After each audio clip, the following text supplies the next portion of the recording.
Hi hello welcome to our channel. ఆదిభిక్షువు భోళాశంకరుడు లయకారకుడు ముల్లోకాల ఆది అంతం చూడగలిగిన దైవం శివుడనే చెప్తుంటారు. శివాజ్ఞ లేనిదే చీమైనా కుట్టదు అనటంలోని ఆంతర్యం చీమ నుంచి బ్రహ్మ వరకు సర్వం శివాజ్ఞకు లోబడి ఉంటుందనే. సమస్త విశ్వము సృష్టిలోని అణువు శివమయమే. శివం కానిది శవమంటారు జ్ఞానులు. అంటే మృత పదార్థమని అర్థం. శివమే సత్యం, శివమే సుందరం, శివమే నిత్యం, శివమే అనంతం, శివమే జ్ఞానం, శివమే చైతన్యం, శివమే సర్వ జగత్తులకు మూలాధారం. శివయ్య ముందు ఇతర శక్తులు విఫలమవుతాయి. అలాంటి శివయ్య పుట్టుక ఎలా జరిగిందో తెలుసా? శివయ్య తల్లిదండ్రులు, గురువు ఎవరు?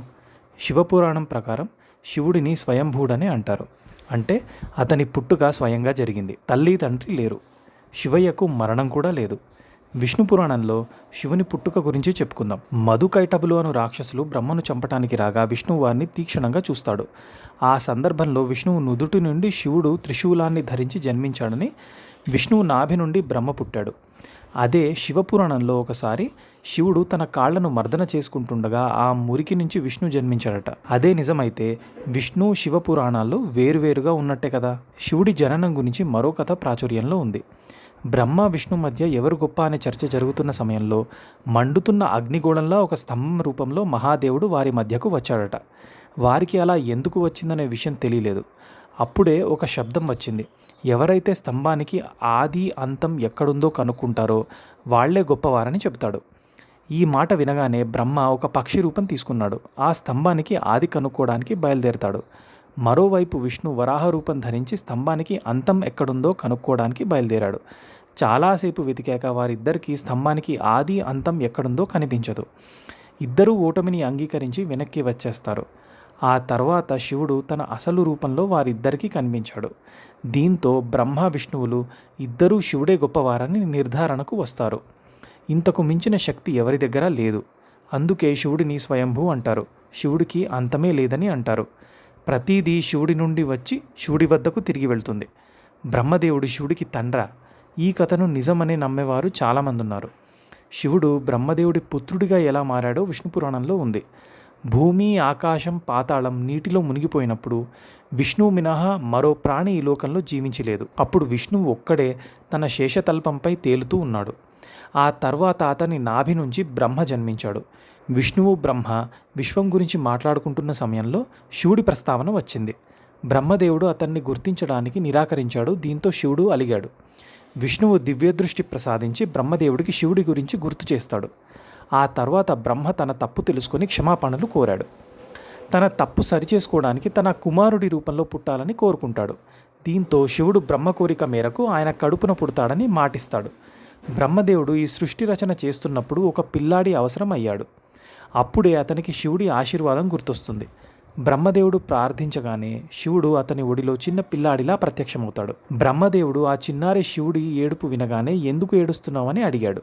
అప్పుడు ఆ చిన్నారి తనకు ఏ పేరు లేదని చెప్తాడు. అప్పుడు బ్రహ్మ అతనికి రుద్ర అని పేరు పెడతాడు. రుద్ర అంటే ఏడ్చేవాడు అని అర్థం.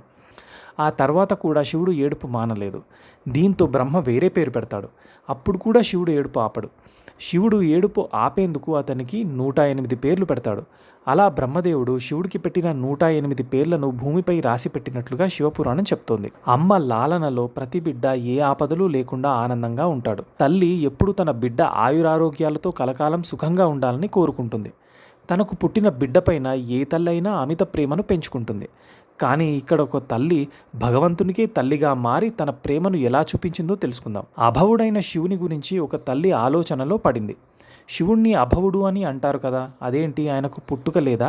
ఏ తల్లి కడుపున పుట్టలేదా? చాలా ఆశ్చర్యంగా ఉందే. మరి శివుడు స్వయంభూడుగా ఎలా పుట్టాడు? అంతా అయోమయంగా ఉంది కదా అని అనుకుంది ఆమె. ఇంతకు ఆమె ఎవరు అని అనుకుంటున్నారా?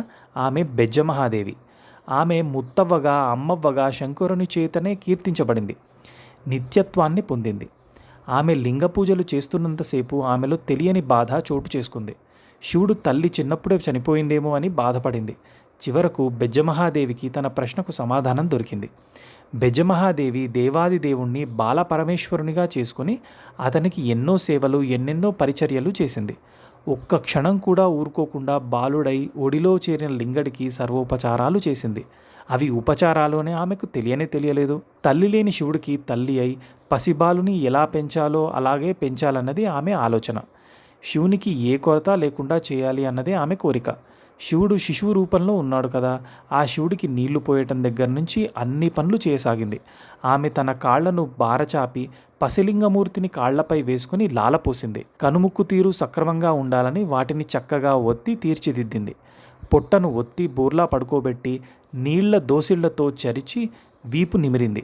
ఇదంతా ప్రతి తల్లి తన బిడ్డల శారీరక ఎదుగుదలకు చేసేదే అదే చేసింది ఈ తల్లి కూడా. ఉగ్గుపోసింది. పసివాడి మీద పక్షుల నీడ పడకుండా జాగ్రత్త చేసింది. పసివాడిని తన పొట్ట మీద పడుకోబెట్టి జోలపాడి నిద్రపుచ్చింది.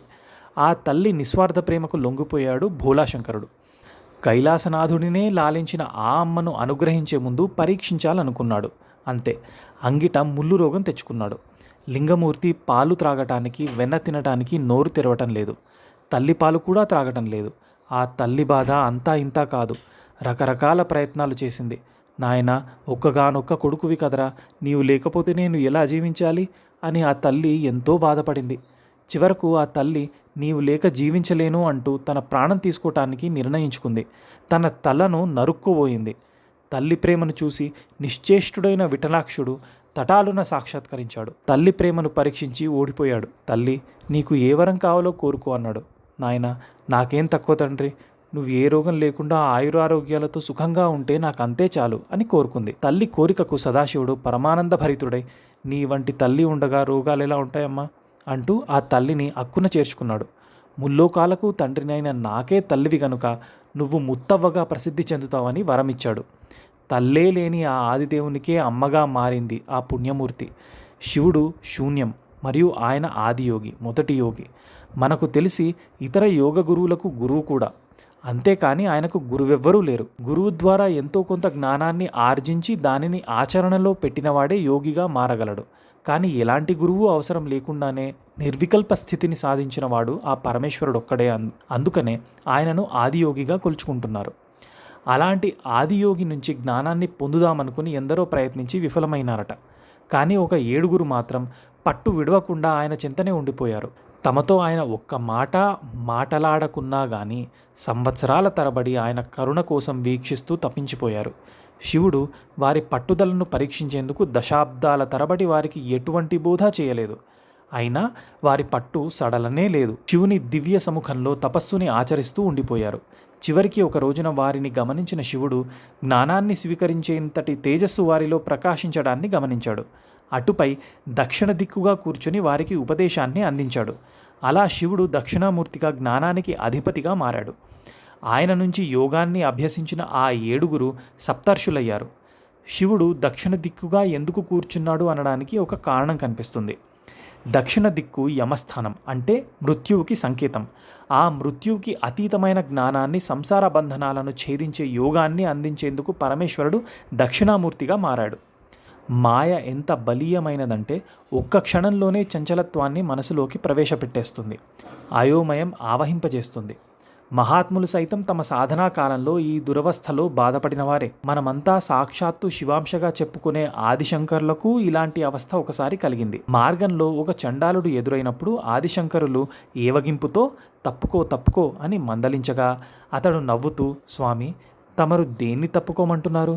అశాశ్వతమైన ఈ శరీరాన్నా, అనంత స్వరూపమైన ఆత్మనా అని ప్రశ్నించాడు. తక్షణం ఆదిశంకరుల్లో అజ్ఞానపు తెర మటుమాయమైంది. తదనంతర కాలంలో ఆయనలోంచి శివతత్వం గంగా తరంగాలుగా ప్రవహించింది. శివానందలహరి, సౌందర్యలహరి, భజగోవిందం వంటి అనితర సాధ్యమైన రచనలను భక్తిలోకానికి అందించారాయన. మా ఈ వీడియో మీకు నచ్చినట్టయితే లైక్ చేసి, షేర్ చేసి, సబ్స్క్రైబ్ చేయండి. Thank you.